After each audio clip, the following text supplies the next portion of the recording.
Mesdames et messieurs, bonjour. Aujourd'hui, nous partageons le plateau avec une personnalité friande de culture.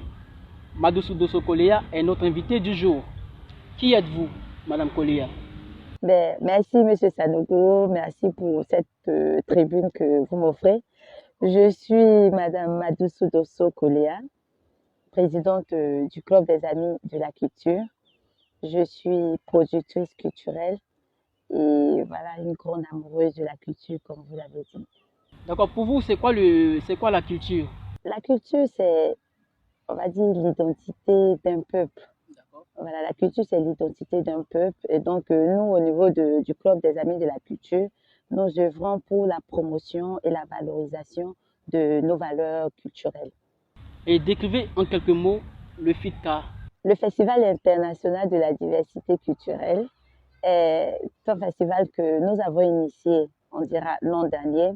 Mais pour aller plus loin, le Festival de la diversité culturelle est la continuité du concours national des danses du terroir que nous avons initié depuis 2009. 2009 en 2009, c'était le concours national des danses du terroir. Nous avons fait une édition au complexe sportif de Yopougon. Et après, en 2010, nous avons eu une deuxième édition du concours national des danses du terroir. Et après, du fait de la crise, tout et tout n'ont pas pu faire. Et quelques années après, nous sommes revenus avec le ministère de la Culture pour avoir l'organisation de la Semaine nationale des arts et de la culture. Nous avons fait donc deux éditions bien rehaussées de la SNAC à la place CPN à Yopougon. Et donc, après encore cette belle expérience, le Club des Amis de la Culture est revenu l'an dernier avec un festival, on va dire, pluridimensionnel et puis de dimension internationale, d'où le FITCA. Nous sommes à la quatrième édition du FITCA.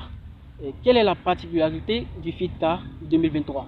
Il faut dire que, comme on l'a dit, le FITCA se veut un festival pluridimensionnel et à connotation internationale, comme le nom l'indique. Donc, cette année, nous avons décidé de mettre en avant une localité de la Côte d'Ivoire qui est Odiné.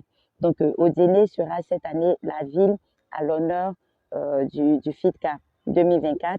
Et aussi, vu que c'est un festival international, il y a un pays de la sous-région aussi que nous mettrons en avant. Et ce pays-là sera le Mali.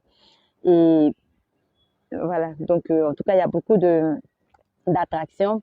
Et nous avons cette année, pour rentrer un peu dans les préparatifs de la CAN qui s'annonce, nous avons la CAN 2024 qui s'annonce, nous avons introduit un tournoi de Maracana dans le FITCA, histoire de préparer l'engouement autour de la CAN et de préparer les jeunes aussi à se mobiliser autour de ce grand événement que le pays attend. Et en plus, il y a un concours de beauté que nous avons initié encore cette année, un concours de beauté parce que nous estimons que les jeunes filles ivoiriennes, en plus d'être très belles, doivent s'intéresser à leur culture. Du coup, la Miss FITCA devra être celle-là qui connaît sa région, qui connaît sa culture et qui saura parler sa langue maternelle. Il aura des expositions artisanales avec beaucoup d'artisans qui nous viennent du Mali, du Niger, de Grand Bassam et de plusieurs villes de l'intérieur, d'Aloa, Boaké, Korogo, tout et tout. Et aussi, il aura des prestations de danse patrimoniale, des ateliers avec les enfants, parce que le FITCA, c'est aussi une journée dédiée spécialement aux jeunes publics. Donc, cette année, il y aura en tout cas plusieurs ateliers avec les enfants pour les rapprocher davantage à l'utilisation même des instruments patrimoniaux, à l'exécution de nos différents pas de danse et puis beaucoup d'enseignements. Et ce sera des conseils gratuits, des espaces maquis géants et puis voilà, plusieurs jeux et concours. Alors, pourquoi le choix de deux villes du Nord à l'honneur successivement? Vous avez fait une belle remarque. L'année dernière, c'est la ville de Kong qui était à l'honneur et cette année, on revient avec Odiné à l'honneur parce que simplement, de plus en plus, danse patrimoniale du Nord, sinon la culture même du Nord est méconnue. À telle enseigne que les Ivoiriens ont tendance à croire qu'au Nord, il n'y a pas de masse, au Nord, il n'y a pas de danse traditionnelle. Donc, c'est pour présenter la diversité culturelle du Nord de la Côte d'Ivoire que l'an dernier, nous avons pris Kong, qui est venu à la surprise générale avec des masses. Et donc, cette année, c'est Odéné qui est invité à présenter à la face de la nation, sinon sur le plan même international, la diversité culturelle qu'il y a. Alors, revenons sur la ville d'Odjiné qui est mise à l'honneur. Alors, c'est quoi le rôle d'une ville à l'honneur dans le cadre du FIDCA? Pour vous, c'est quoi? Bon, une ville à l'honneur, vous avez vu avec Kong l'année dernière, c'est un grand stand pour cette région-là, un grand stand pour exposer son patrimoine matériel et on a une grande tribune pour la présentation du patrimoine immatériel. Donc, Odjiné pourra être là cette année avec un grand stand.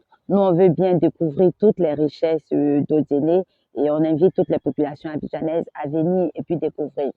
Donc, ce sera 4 jours de présentation des opportunités, des valeurs culturelles même d'Odjiné.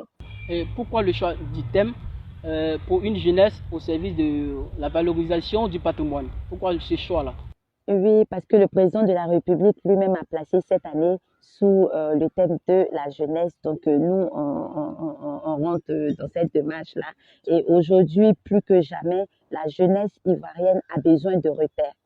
Et donc, nous pensons que à travers le FIDCA, nous allons nous aussi apporter notre contribution à ce retour aux sources qui est très, très important pour qu'on ait une jeunesse mature, une jeunesse qui aura, on va dire, les pieds ancrés dans la tradition et la tête dans le modernisme. Parce que depuis l'année dernière, dans notre programme, il y avait une journée dédiée à la jeunesse. Parce qu'on a pris conscience que si on veut préparer des citoyens qui sont ancrés dans leur tradition, il faut le faire depuis le berceau. Donc, depuis l'année dernière, nous avons eu une journée jeune public avec les différentes écoles de Yopougon où on a fait des ateliers avec eux, on leur a inculqué un peu certaines valeurs parce qu'il faut démystifier la culture de plus en plus dans la mémoire collective, même surtout auprès des jeunes.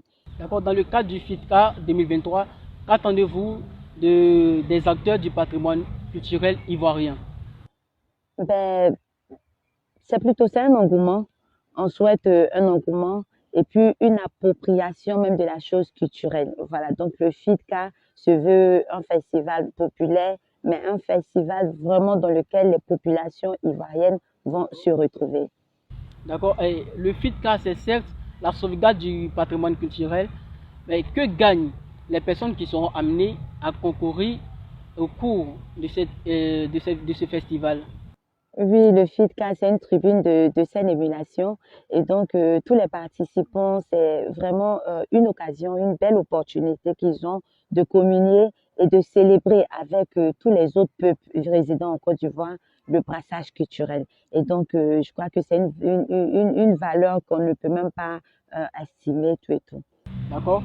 Votre mot de fin à l'endroit de tous ceux et celles qui vous suivent?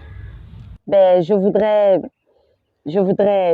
à la fin de notre échange, inviter toutes les populations abidjanaises, peu importe l'endroit où vous êtes, à faire le déplacement massivement, à venir les 17, 18, 19 et 20 août au stade de la BAE pour venir découvrir un pan, je dis bien un pan, voilà, le plus grand stade de la BAE, un pan de la richesse culturelle ivoirienne. Merci Madame Koléa. C'est moi qui vous remercie. Je rappelle que vous êtes productrice culturelle, initiatrice et directrice du Festival international de la diversité culturelle d'Abidjan, FIDCA.